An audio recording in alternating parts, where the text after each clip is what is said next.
Harambe YouTube, it is Charles here, and it's Thursday, so you know that means it is time for another action figure unboxing. And today I got one that I've been wanting to add to my collection for quite a while. A few years ago, I got this Zandar G.I. Joe action figure. Now, Zandar, part of the Dreadnoughts, a faction of Cobra, and when I got that action figure, I had to get the twin, and we're talking about Zandar of the Dreadnought. So we're gonna open this guy up, get a look at him, and we're gonna grade it by my 3A criteria. That is appearance, articulation, and accessories. So that is how we're doing this today. Let's get into it. We're gonna start talking about the box. We have a smaller box. I like the fact that, they're making the packaging smaller, save up on materials. Yet we still have this window here where we can actually see the action figure, see the accessories that come with it. G.I. Joe, we got the Cobra logo on the front here. On one side, we have number 146. That's where this falls in line in the series. Picture of Zandar here. And on the back, we have an action shot of the action figure. I wish it came with that cool motorcycle on the back, but it does not. I might have to see if I can get me a toy motorcycle to go with my Dreadnought action figure. So that being said, we talked about the box. Let's get to the main event, the actual action figure.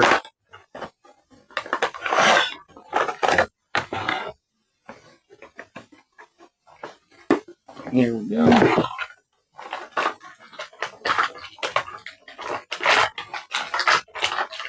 This is a very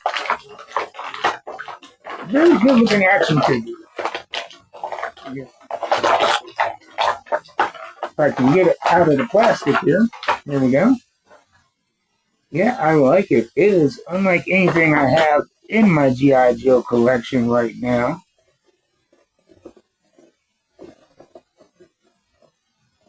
We do have shades of his sister Zandar.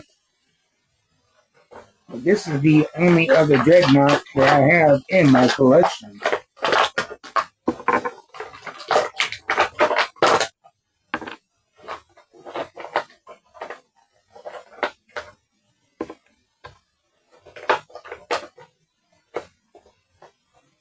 Alright, so now we got everything out of the box. Let's go over this guy.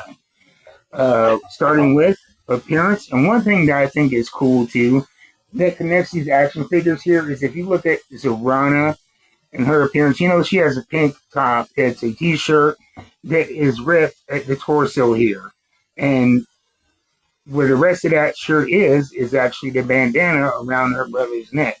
So those are, these figures are connected in that way, canonically. So that is a very cool thing. Here we have a little bit of a biker aesthetic, not so much a military aesthetic we get with the G.I. Joe or even Cobra ranks, because, these guys are outlaw bikers, from the outback. So they're not going to be military looking. I like the fact that they are, I like the Dreadnoughts because they are a break in that uniformity that you get with both the G.I. Joe and Cobra ranks. We have the classic pink bandana. We have a flat jacket here. We got shoulder pads that are connected at the arms. And they got skulls on the shoulder pads there. I like that. I like that a lot. Golden skulls on both sides. And on the front of the flat jacket, we have a holster here for a pistol. Have not seen that yet in a G.I. Joe. And then we got tattoos. We got a tattoo on the right wrist. And on the left wrist, we have a gauntlet, a leather brown looking gauntlet. And then it goes all the way down to a glove. And on the right hand, we have a glove with a gold plate. So a lot of just color. And yeah, a lot of color and texture variety. I'm really digging this. Looks like we have some kind of gray, looks like jeans going on, with a belt with a wallet chain connected up to the back here. Again, gold chain, and then I believe, is that a skull? That is a skull belt buckle. Look at that. This thing has so much personality, so much originality. We got the knee pads on top of the jeans there, and then we have a huge sheath. Yeah, we got a big sheath for a blade, I think. Okay, yep. Or is that for a gun? I don't know. Yeah. Okay. Sorry, I lost track there. Okay, and then too, when we go up top here, he has a cool bandana on his head. We got leather boots with the gold trim. I love the gold trim throughout the action figure. It kind of ties everything together from the torso to the jeans to the boots. That little gold trim on all of these individual pieces really ties the whole thing together in the one color scheme here. And so I really dig that. As far as the appearance goes, it gets an A plus. A very good looking action figure. Now let's talk about the articulation. The head is on a ball joint. It has plenty of movement despite the long hair and bandana accessory. The arms, we have butterfly cutouts on the shoulder for enhanced horizontal movement across the body, but that movement is very much hindered by those skull shoulder pads. I'm kind of torn on this because I love the shoulder pads. I love the way that they're connected to the arm, but I do not like how they severely limit mobility of that joint. I think that it's a real waste of the butterfly cut. If they could have done something like maybe drape the shoulder pads over the shoulder so we can get that full motion, that would have been better. But yeah, it loses a couple of points because of that little mishap here.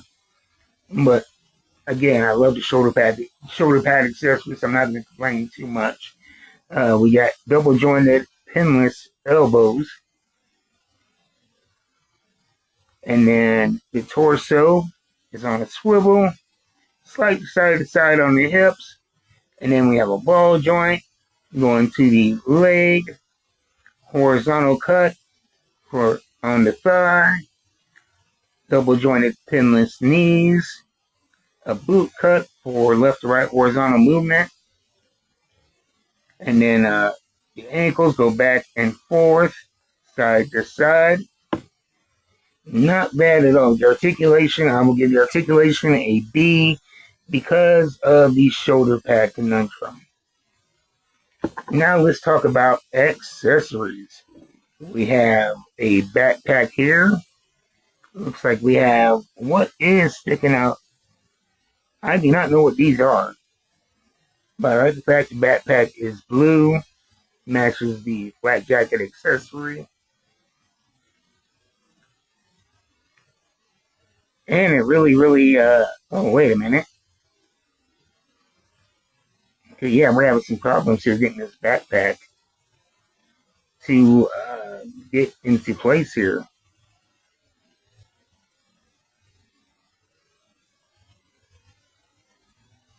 Yeah, it's, what are we having here? Yeah, we have a problem here with the way that the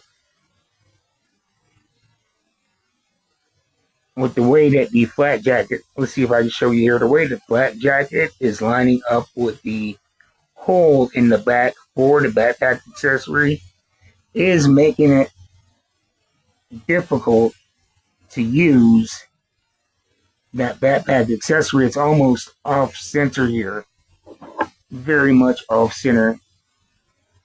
So if you want to plug in that backpack, you're going to have to really hunt for that behind the you have to hunt for that hole under the flat jacket. So that is a big negative here. It really makes the backpack kind of pointless. That is a rare miss on accessories. I do not see how they made such a mistake here. Look at that.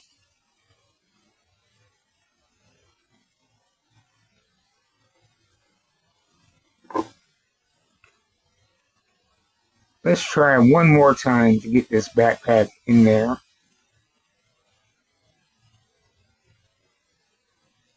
Yeah, I have not seen. Okay, here we go. I finally got it to go.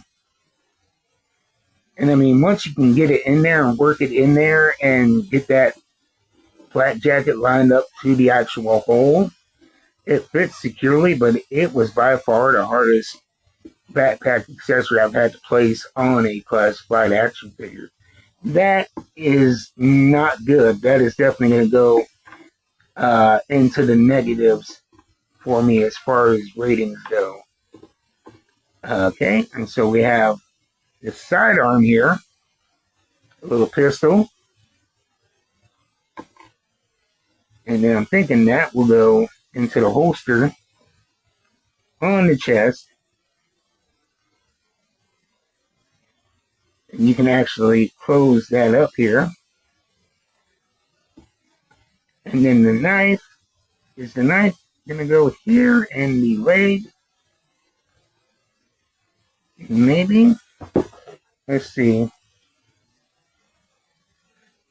Okay, it looks like I am missing.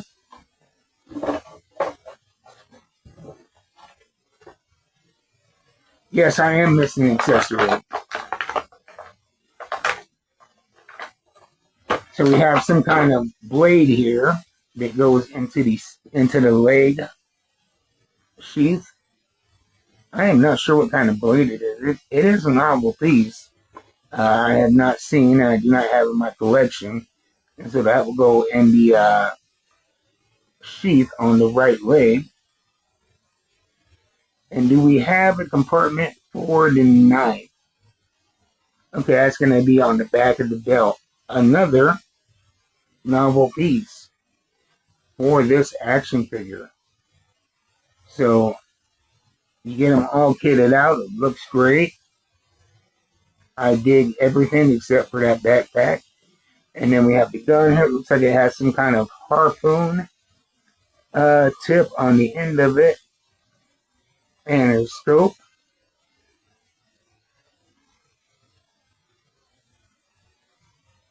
Get the gun in the hand here. So, I mean, as far as a grade, this is going to be one of the more complicated action figures for me to grade because I like the appearance a lot, especially the shoulder pads. And again, that's the first dilemma because while the shoulder pads look amazing, the gold skulls, they really hinder the movement of that arm. And so, you know, I give it an A plus as far as appearance, but articulation, with that hindrance, I mean, I would give it a C to B maybe. And then the accessories, I like the knives, the blade. We have this novel blade weapon here. It goes on the leg. We have the harpoon gun, which is, you know, very novel and individualistic to this character. I love the way the holsters are uniquely set up here. We have a holster on the chest for the sidearm. And then we have on the back here on the belt, we have the knife. The downside is going to be the way that the backpack interacts with the flat jacket and the hole in the back for the backpack accessory. That's a mess. So as far as accessories go, I would give it a C as well. And so while I love the look of this action figure, especially the way it matches the aesthetic of my other Dreadnought, the Serrano figure, outside of that, this is not a win because of the articulation and accessory issues. I got it at a great price. I'm glad I have it. And it's not, when I say it's not a win, when I say it's not, that's just me having a hypercritical eye on it and my opinion as a reviewer. Now, as a fan of G.I. Joe and as a collector, not grading on my criteria, I love this action figure. I'm glad I have it. I'm glad I got it. I think I got it at a fair price. But the critic in me is not impressed. So that's my thoughts on it. I got mine at Walmart.com. It was slightly discounted. Get yours Walmart.com. I've seen them on Amazon.com. Check out the local stores. And I will see you next time. Until then, keep buying them action figures. I'm out.